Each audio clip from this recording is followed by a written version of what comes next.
Hello, sixth graders, this is Miss Brenner. Sorry I'm not here today. You're watching this video by yourself or with the people at your table to understand what we're doing today. This is our end goal, to be able to create a project that looks like this. Last week we did shading and values, and we learned with the value scale how to create the illusion of depth by shading things darker to lighter. Before we can get into creating this project, we have to break down some of the skills of 1-point perspective that creates the illusion of linear perspective to one vanishing point. To do that, we are going to use these worksheets.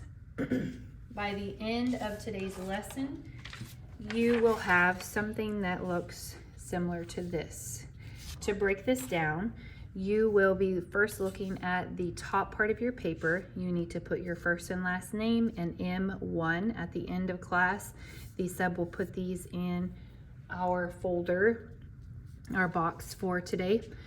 Looking at spatial perspective, we have a horizon line. This line is a wavy line that represents the atmosphere, a landscape where the sky and the ground meets. We also have a mountain range, a sun, and some clouds to create the illusion of a landscape. When we want to create depth of perspective, we need to change the size, the position, and overlapping of some of the objects. On your paper, you have the start of something that could be triangular. If it were a triangle, we would make our lines go to the vanishing point, but instead we're going to make a cone, which has a circular base. So we are going to create a curved line at the bottom of this shape. This object is the largest because it is in the foreground and it is toward the bottom of your landscape. Next, we are going to create a cone that's smaller, that is in the middle ground.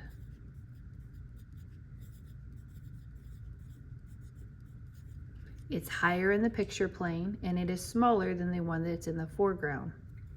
After that, we are creating one that's even smaller in the background.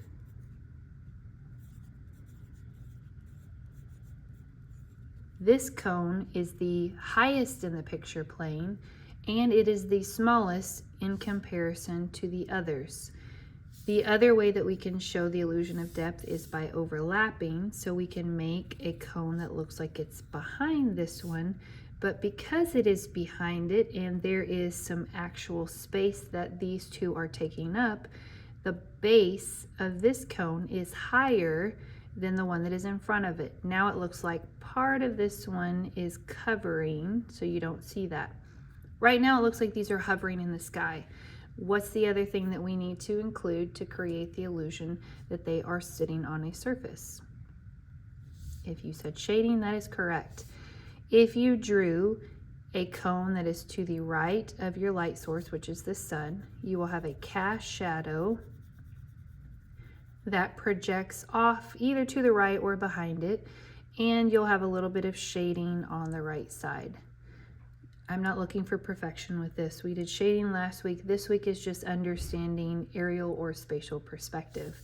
The light source, if it were coming and hitting right here, we would have some shading on this side, and we would have a cast shadow that could be coming this direction. It's darker against it and it kind of fades out in the background.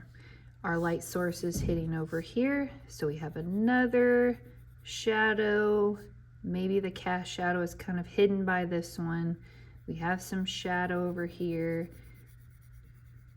and then we have a cast shadow that's coming off of this, and it's going into my word that says foreground, so I'm not going to finish this out. This shows background is higher in the picture plane, middle ground, foreground, overlapping. This landscape information is important because later we will create landscapes using surrealism techniques, and knowing how to create the illusion of depth with space is helpful. Moving on to the bottom part of their paper. With this, you will need a ruler, which is in the middle of your containers. We have a horizon line here. This is where the sky and the ground meet. So similar to the line that we have here, but this one is a straight line. The horizon line has a horizontal line on it. So horizon and horizontal have that root word that means it goes across. Then we have vanishing point. This is where things vanish or disappear. The important thing to note is anything that's below the vanishing point or horizon line, you are going to see the front of the shape, and then you will see a top and maybe a side. It just depends on where the shape is in relation to the vanishing point. One of the easiest ways to create your converging lines is to have your pencil at the point that you're using. So I'm starting with the top left corner, and I'm placing my pencil there and then pushing my ruler up against the point and then sliding the other end of the ruler until it meets the vanishing point. Very lightly draw a line that connects the corner to the vanishing point. You want to do this lightly because we will be erasing after this. Then go to your next corner, the top right corner, put your pencil there, push the ruler up against it, slide the other end to the vanishing point, and make your very light line. Do the same thing with the bottom right. Your pencil is at the point, push your ruler up to the vanishing point and make your line. Some students ask me, why don't we put a line through here? If you were to do this, your line would go inside of your form. We are saying that these are opaque forms, which means they are not transparent. So they are not see-through. These are solid forms that you cannot see through. They are whole. So our converging lines, converging lines go from the corners to the vanishing point, but not through the inside of the shape. This shape, this rectangle, we see the top and the side, but we don't see the other side because it is opaque.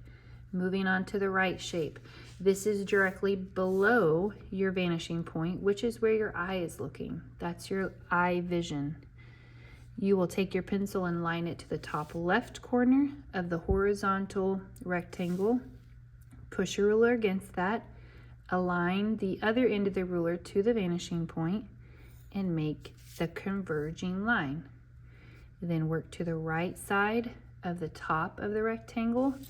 Push your ruler against that, slide it over, make your converging line. Now you see the front of the shape and the top of the shape. And these converging lines go on and on and on until they disappear at the vanishing point. Above the horizon line, anything that's up in the sky will look like you're seeing the bottom of the shape, as if you were looking up at a plane. You can free draw, or you can use your ruler and create a triangular shape anywhere to the left of the vanishing point. So draw a triangle, and you can pause the video anytime that you need, but it needs to be above the vanishing point and to the left. Then same thing, take your pencil, align your ruler up with a pencil until it touches the vanishing point on the other side, and then draw a very light line. Then work to the other angle of the corner, make your converging line to the vanishing point. Some of you may have drawn a triangle that, let's see, expands out differently. So what if, nope, that one's not going to do it either. What if my triangle, and that won't either. You may see the top of the top corner of your triangle. Like this doesn't have much of a line. What I don't want you to make is some sort of a dancing line that goes over like this.